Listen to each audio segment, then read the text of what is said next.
Royal ಅಲ್ಲಿ ಏನು ಅಂತಂದರೆ ಅದರಲ್ಲಿ ತುಂಬ ಒಂದು ಜವಾಬ್ದಾರಿ ಕೆಲಸ ನನಗೆ ಜಾಸ್ತಿ ಆಗಿದೆ. ಏನಂತಂದರೆ ಒಂದು ನನ್ನ ಜಯಣ್ಣ ಬ್ಯಾನರ್ ಇರ್ಬೋದು, ಎರಡನೇದು ನಮ್ಮ ದಿನಕರ್ ಡೈರೆಕ್ಟರ್ ಇರ್ಬೋದು, ಮೂರನೇದು ನನ್ನ ಹೀರೋ ವಿರಾಟ್ ಇರ್ಬೋದು, ಆಮೇಲೆ ಇನ್ನು ಮಿಕ್ಕಿದ ಎಂಟರ್ ಟೀಮ್. ಇದೆಲ್ಲ ಹೆಂಗೆ ಅಂದರೆ ನಮ್ಮ ಒಂದು ಕುಟುಂಬದ ಒಂದು ಸಂಸ್ಥೆಯಲ್ಲಿ ಬರ್ತಾರ ಅಂತ ಒಂದು ಸಿನಿಮಾ ಅಂತ ಹೇಳೋಕ್ಕೆ ಇಷ್ಟಪಡ್ತೀನಿ. ಆಮೇಲೆ ರಾಯಲ್ ಏನು ಅಂತಂದರೆ ಒಂದು ಪಕ್ಕಾ ಪ್ರಾಪರಾಗಿ ಒಂದು ಫ್ಯಾಮಿಲಿ ಎಂಟರ್ಟೈನ್ಮೆಂಟು ಕಮರ್ಷಿಯಲ್ ಮೂವಿ ಅದು ಸಿನಿಮಾ. ಆ್ಯಕ್ಚುಲಿ ದಿನಕರ್ ಅವ್ರ ಬಗ್ಗೆ ನಾನೇನು ತುಂಬ ಜಾಸ್ತಿ ಹೇಳೋ ಆಗಿಲ್ಲ. ಏನಂತಂದರೆ ಈಗ ಆಲ್ರೆಡಿ ಅವರು ಜೊತೆಯಲ್ಲಿ ಮತ್ತು ಸಾರಥಿ ಮಾಡಿದಂಥ ಸಕ್ಸಸ್ಸಲ್ಲಿರೋಂಥ ಒಂದು ದೊಡ್ಡ ನಿರ್ದೇಶಕರು. ಮತ್ತು ಅವರು ಎಗೇನ್ ತುಂಬ ದಿನಗಳ ನಂತರ ಮತ್ತೆ ಡೈರೆಕ್ಷನ್ ಮಾಡಿರೋಂಥ ಒಂದು ಸಿನಿಮಾ ತುಂಬ ಚೆನ್ನಾಗಿ ಬಂದಿದೆ. ವಿರಾಟ್ ತುಂಬ ಕಷ್ಟಪಟ್ಟು ತುಂಬ ಅದ್ಭುತವಾಗಿ ಒಂದು ಪರ್ಫಾರ್ಮ್ ಮಾಡಿದ್ದಾನೆ.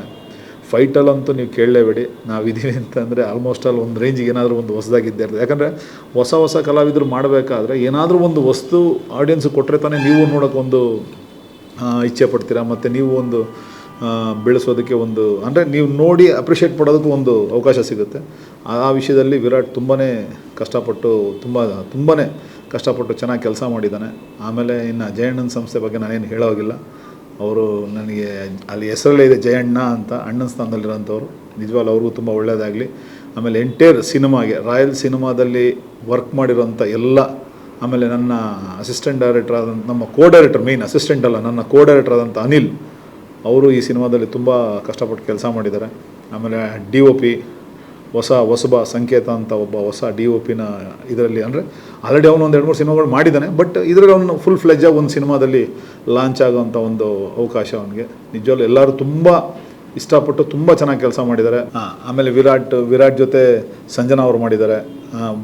ಇವ್ರ ಪೇರು ತುಂಬ ಚೆನ್ನಾಗಿದೆ. ನಿಜವಾಗ್ಲೂ ಹೇಳ್ಬೇಕಂತಂದರೆ ಕ್ಯೂಟ್ ಕಪಲ್. ಒಂದು ಏನಂತಂದರೆ ನಮ್ಮ ಮನೇಲಿರೋಂಥ ಮಕ್ಕಳ ಥರ ಫೀಲ್ ಆಗ್ತಾರೆ ಅವರಿಬ್ಬರು. ನಿಜವಾಗ್ಲೂ ಇವರಿಬ್ಬರ ಒಂದು ಕಾಂಬಿನೇಷನ್ನು ಒಂದು ಅದ್ಭುತವಾಗಿ ಬಂದಿದೆ. ಎಲ್ಲರೂ ತುಂಬ ಕಷ್ಟಪಟ್ಟು ಕೆಲಸ ಮಾಡಿದ್ದಾರೆ. ತುಂಬ ಚೆನ್ನಾಗಿ ಬಂದಿದೆ. ಈಗ ಆಲ್ರೆಡಿ ನೀವು ನೋಡಿರ್ಬೋದು, ಸಾಂಗ್ಗಳಿಂದ ಹಿಡಿದು ಫೈಟ್ಸ್ಗಳಿಂದ ಹಿಡಿದು ಟ್ರೈಲರ್ಲೆಲ್ಲ ನಿಮ್ಗೆ ಗೊತ್ತಿದೆ. ಎಲ್ಲರೂ ತುಂಬ ಚೆನ್ನಾಗಿ ಕೆಲಸ ಮಾಡಿದ್ದಾರೆ. ಆಮೇಲೆ ವಿರಾಟ್ ಒಂದು ಸಾಂಗಲ್ಲಿ ಒಂದೇನೋ ಸ್ಟೆಂಟ್ ಮಾಡೋಕ್ಕೆ ಹೋಗಿ ಮಜಲ್ ಟೇರ್ ಆಗಿ ಆ ನೋವಲ್ಲೂ ಕೂಡ ಆ ಸಾಂಗ್ನ ಫಿನಿಷ್ ಮಾಡಿದ್ದಾನೆ. ಬಟ್ ಎಲ್ಲೂ ಆ ನೋವನ್ನು ತೋರಿಸ್ಕೊಂಡಿಲ್ಲ ಅವನು. ನಿಜವಾಗ್ಲೂ ತುಂಬ ಚೆನ್ನಾಗಿದೆ. ಎಂಟೈರ್ ರಾಯಲ್ ಸಿನಿಮಾಗೆ ನೀವೆಲ್ಲ ಆಶೀರ್ವದಿಸಿ ಬೆಳೆಸಬೇಕು ಅಂತ ಮನಸಾರ ಕೇಳ್ಕೊತೀನಿ. Thank you so much.